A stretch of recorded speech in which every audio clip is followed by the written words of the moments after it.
Hey, welcome to The Right Side, a show where we explore today's news and topics from an admittedly conservative perspective. I'm Jim Tu, your substitute guest host.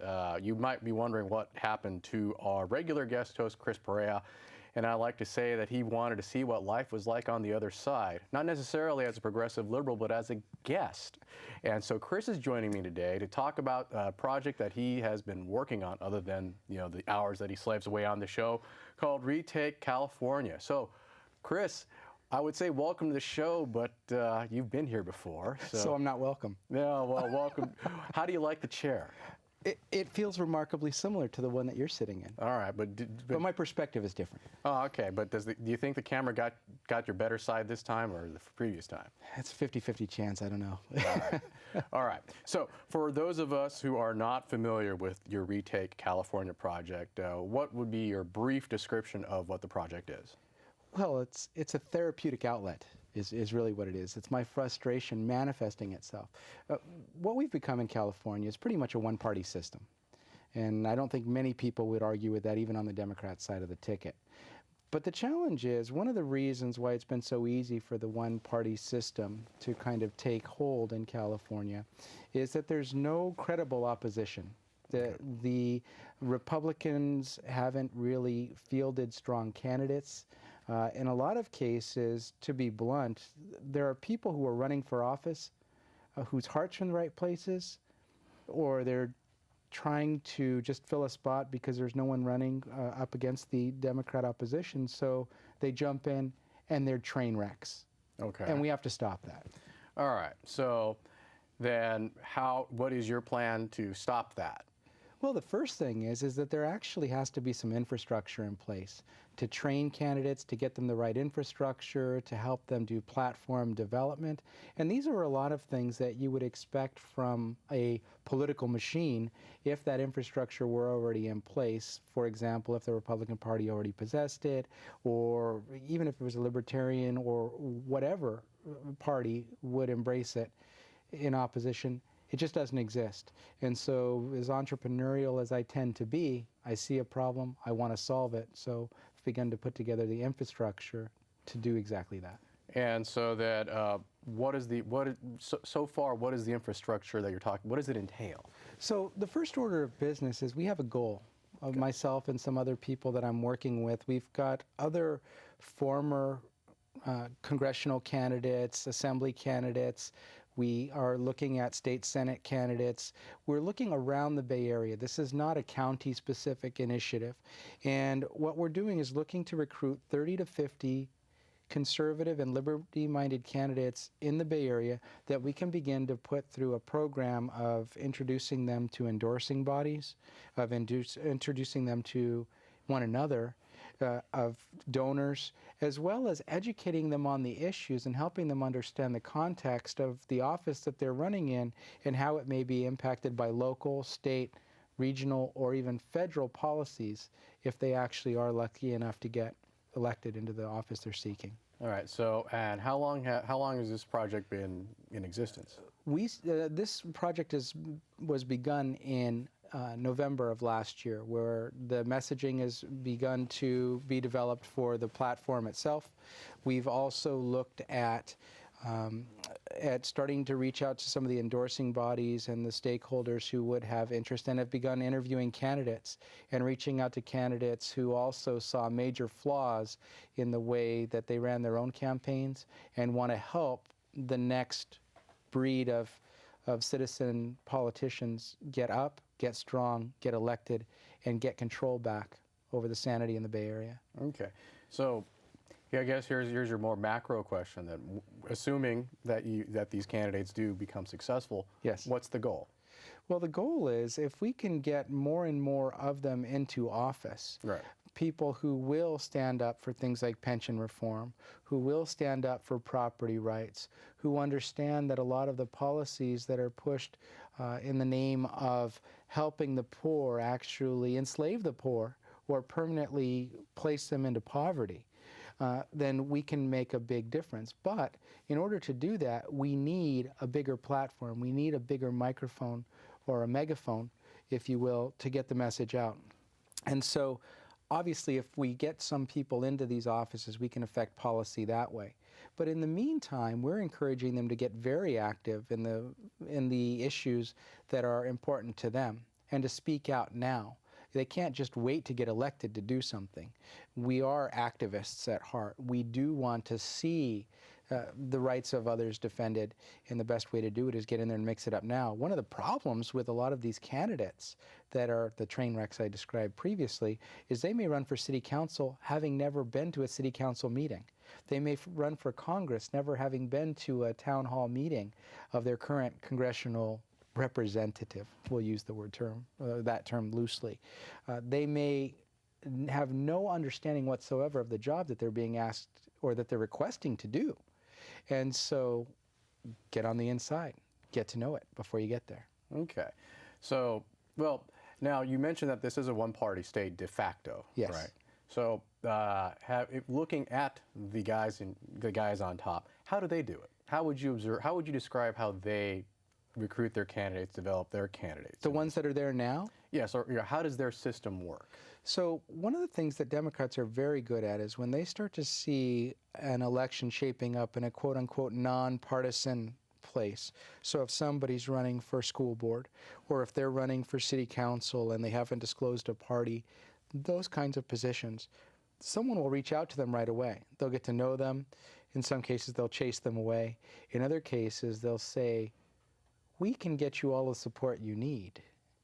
We just need to make sure that you're going to support these particular interests. And they start to make introductions, etc. We need to learn from those lessons. We need to understand also that, for example, there's a special election that's coming up in one of the East Bay cities right now.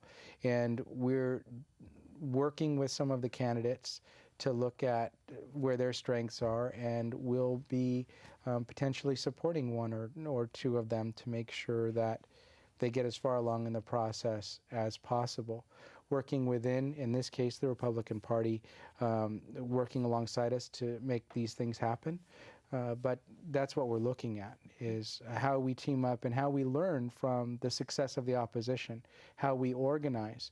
And this will be a great place to do it because there's less of a spread of focus. We don't have to worry about 30 candidates at one time. We can worry and focus on one and work out our kinks. All right. So, but why do you think there is a discrepancy between the two parties? Why does one side appear to have this organization, this structure that allows them to develop and recruit candidates, where, your side or our side doesn't seem to have that structure? Why do you think that is? Well, on the one hand, they have a farm team. And the Democrats have done a very good job at messaging themselves as caring about the poor, caring about the disadvantaged, caring about the environment and everything else. The Republicans, not only at a state level, not only at a regional level, but at a national level, have messaging issues. That's one problem. They haven't produced a cohesive message and a platform, and there's so much disagreement. The other thing is Democrats don't typically openly beat the crap out of each other, to use a technical term. Okay. However, the Republican Party at a national level and at a local level is at war with itself. Okay. You've got the quote-unquote moderate wing that some would compare to Democrat light, and then you've got the conservatives that some would compare to cave people. Okay.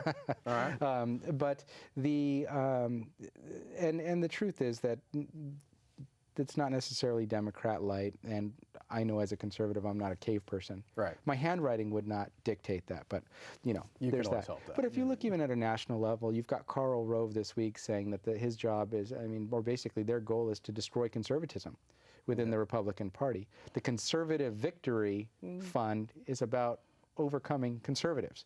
And so that becomes kind of interesting to try to build a strong party if it can't even get along with itself. Well, then, when you talk about the messaging problem, in terms of what conservatives or Republicans have, what would be your approach to breaking the narrative and changing the way people think about conservatives or Republicans? Okay, well, the first thing is we need to go out and tell people the truth. And we have to have, shall we say, the intestinal fortitude to be willing to speak our mind and actually convey what's happening. And the other thing is I'm not saying stay away from the the conservative issues either, and in some cases even some of the social issues, because people say, you know, fiscally I'm conservative, but socially I'm more liberal. Well, what does that mean? It means that I'm not homophobic and I'm not a Klan member, you know, I get along with everybody, Right. and I'm tolerant of people whose beliefs are not the same as mine. But that doesn't mean that I hate those people if my preference is that we don't focus. For example, I'm a minority. I don't like affirmative action. Right. Because of what I think that that does is that reduces the talent pool. Okay. In some cases. So people should be qualified to do the role that they're in regardless. I don't care what their blood type, what their pigment tone, none of that matters to me. So looking at those kinds of things, but if we want to focus on things and own things, I mean, there are 3 issues that are important to the citizens across the board right now, and those are jobs, the economy, and education. Okay. And so if we look at conservative values, job creation is critical to us. We believe in free markets, and we know that that's the way that you can create jobs. We know that that will also stimulate the economy. We also know that strong education is the only way to get the first 2, because you have to have a qualified workforce. You have to have qualified entrepreneurs who know the basics of getting things done. And if we wanted to own school choice, it's a very conservative premise, and we could own that. It's going to mean taking heat from some of the unions in the public schools, but isn't the best thing for the kids the best education possible? That's what we need to put the focus on. Well, let's try to address those 3 issues. When you have run for Congress before, right? Yes. I don't think you hide that fact, right? And I don't hide it. I don't showcase it on the show, but yes, I've run for Congress. You don't put that on your business card, right? I do have business cards that say that, yes. But when you approach somebody who is not a conservative, or you're someone who's either moderate or liberal, Sure. and you talk about education, and you give them that what you just told me, Right. what do they say back to you? Well, actually, you know, it's kind of odd for politicians, Right. but I try not to lead them into where I'm trying to get them to go.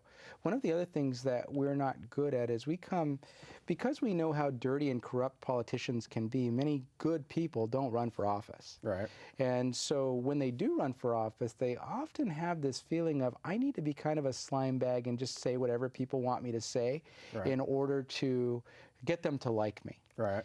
What I found was counterintuitive. When you talk to people as humans, and I've said this repeatedly, 70 to 90% of the time, we agree on what the issues are. Right. Now, we may have total disagreements on how we will implement the solutions to those issues, Right. but the first thing is starting to understand where people are and to reach out to them and find out what's important to them. And in many cases, it'll be nothing that you have any jurisdiction over. But if you start there and come to them and find out what's important to them, then you can feed the talking points in as you need to. But the first step is open communication, and that's one of the things we need to train the candidates to do, is to listen. Okay. Well, I mean, for a lot of these offices, some of them are relatively small, but others are involve like a large area where a particular candidate isn't going to be able to talk to every single potential voter. Right. So you have to have a message that at least will resonate well with the media. Right? Sure. And I think you've experienced this yourself. The media, at least in the Bay Area, is not necessarily a friendly audience for. I'm sorry. Yeah, I don't know what you're talking about. Yeah. But so the question then would be, when most of the voters' perception of you gets filtered through the media and Sure. how they cover you, how then would you and the candidates that you were recruiting, how would you train them to deal with that such that the message or you're trying to convey gets across despite whatever filters the media may put on it? Well, that's one of the things that's great about Retake CA, because there will be some of us that get slandered and redirected. Okay. But if there are 30 to 50 of us saying a similar thing around the Bay Area coherently, then every once in a while we'll get some good pickup. Okay. And we'll get some good press here and we'll get some good press there. And what will happen is people will start to see around the Bay Area, hey, there's another lunatic who thinks like me. There's another one who thinks like me. And what's interesting is if you go knocking on doors, we feel like conservatives are the lone people in the neighborhood. But I've literally had the scenario where you knock on one door and you lose 45 minutes of your life because somebody says, you're a conservative and you're running for, and you're on my front step, come in. I've been waiting to meet someone like you for a long time.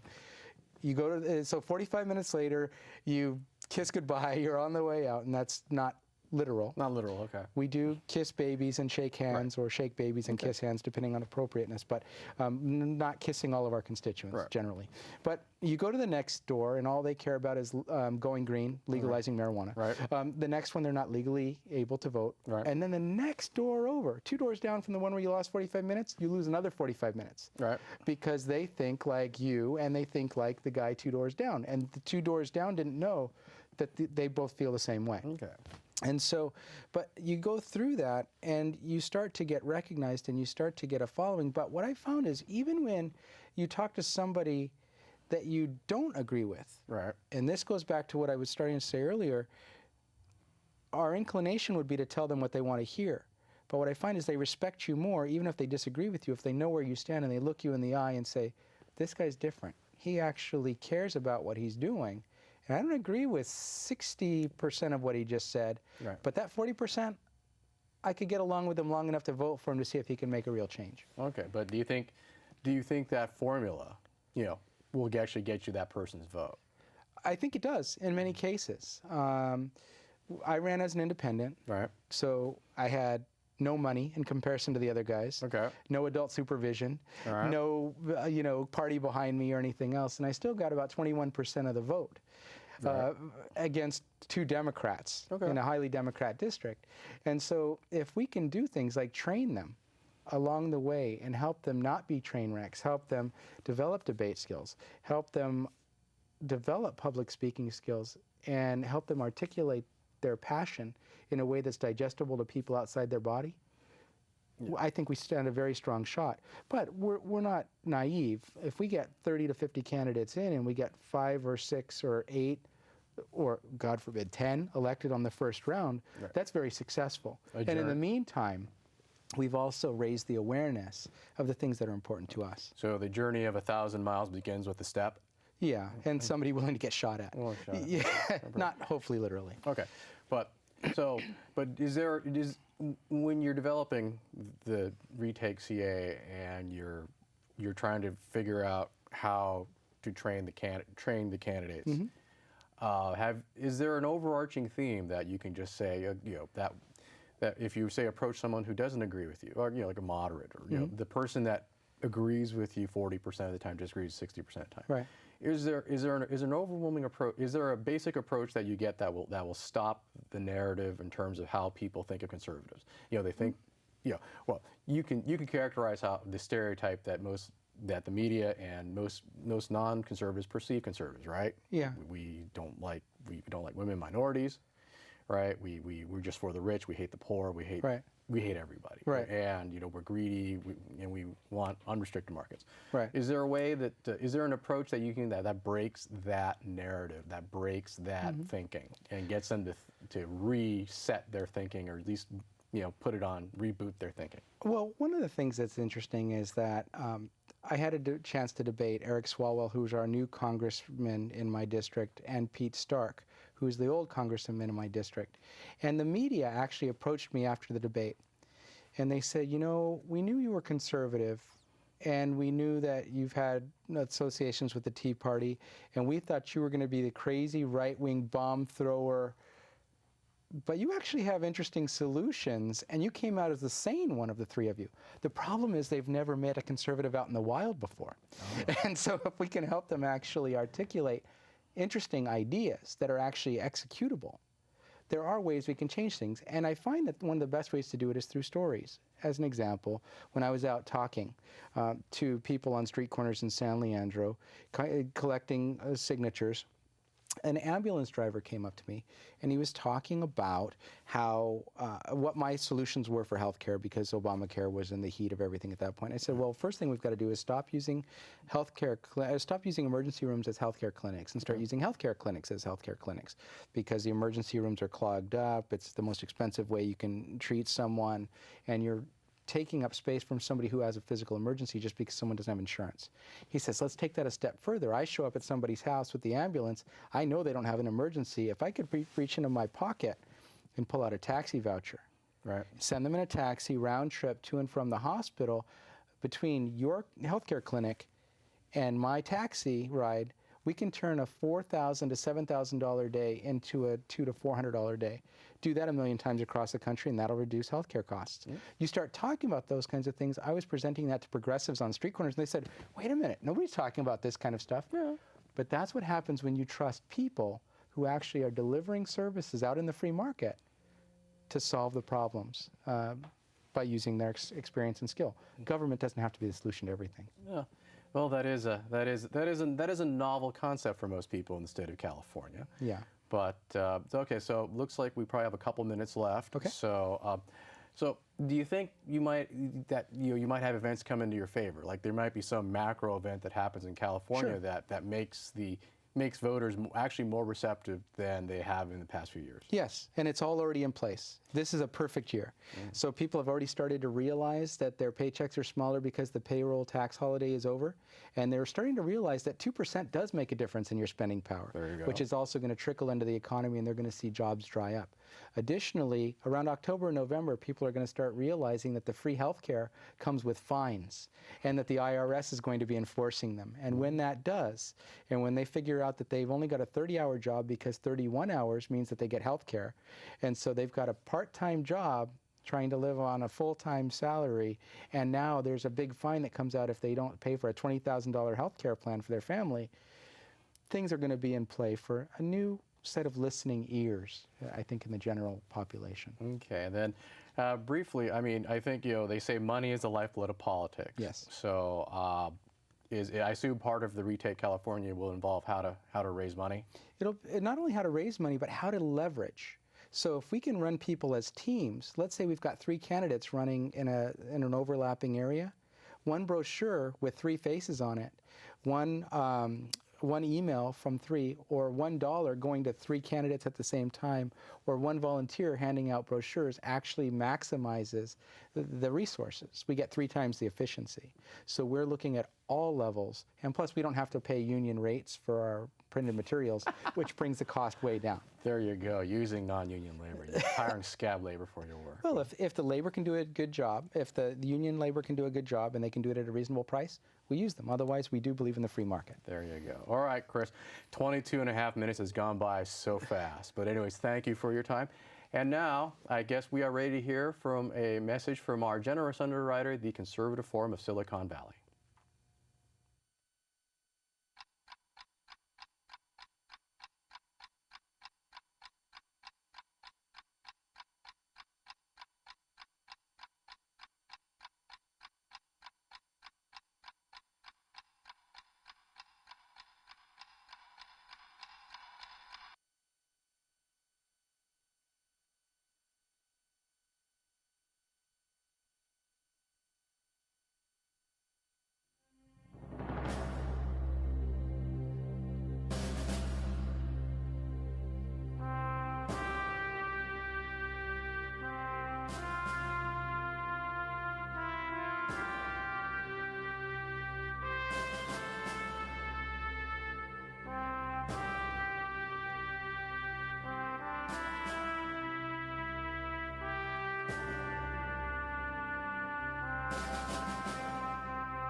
Say, well, I say I'm a constitutional law attorney. And they say, oh, really? What kind of constitutional law attorney? I say, well, I'm the true kind. The kind that believe that the Constitution is what the Constitution says and what it was intended to say. Anything beyond that is tyranny and should not be allowed.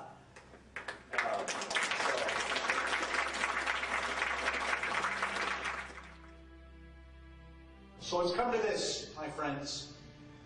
You ready the second American Revolution against a ruling class that simply lectures but does not listen or defend the American people? It is government versus the people. Am I right? Yes.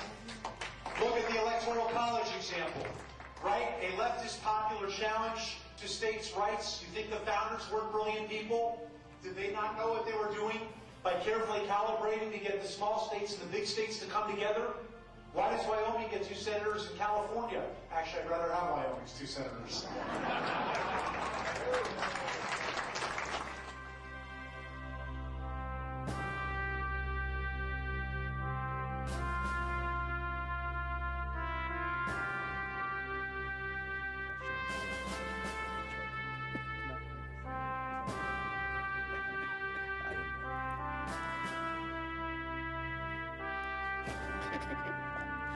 Barely evolved.